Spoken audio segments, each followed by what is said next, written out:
Hi folks, Steve the Hurricane here. It's Sunday night, which means it's time for another exciting episode of A Drink with the Hurricane. Cheers.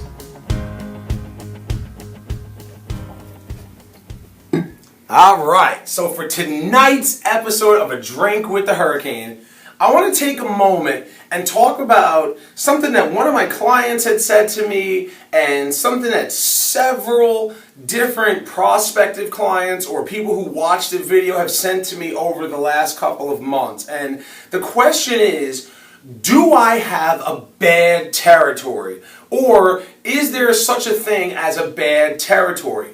And I'm going to say, no, there isn't a bad territory, because just like anything else, like if you're in Main Street, downtown Manhattan, you're going to have, millions of people to choose from for services, but your costs are going to be through the roof because it's very expensive to be there. On the flip side, if you're in the middle of nowhere, Alabama, you may only have 10,000 people in your entire market, but your costs are so low that you can still make a good percentage income and everything else. So if anybody has this feeling that I don't have a good territory or I don't have a good marketing place to go to or anything else, I want you to kind of use this formula right over here. And this is just nationally, all right? But you got to think about all the people that are in the United States of America, right? So there's 360 plus million people in the United States of America. Now, roughly 10%, it's actually a little bit higher than that, of the population are 65 plus.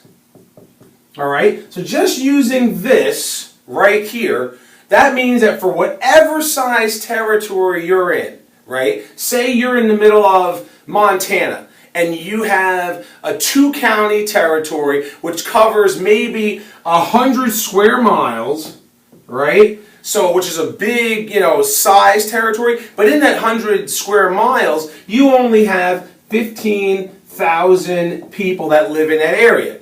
If 10% of them are 65 plus, that's 1,500 potential people for services, all right? And obviously, as we know, if you're in a territory this size, which isn't a very large territory, you're not going to have a tremendous amount of competition either. There may be 2 or 3, maybe 4 other people that do what you do. Not all 1,500 people are going to need help at the same exact time, so that's the market that you're going after. But again, if you tap into, say, 1%, 2% of this market share here, you're talking about 15 to 30 people on your census at any given time. Again, very rural area, costs of running your business should be low. 15 to 30 people on your census should be okay. Obviously, as you go to more populated areas, this number is going to increase, this number is going to increase, and so therefore your competition is also going to increase, but also your census will increase and everything else. So it's all proportionate.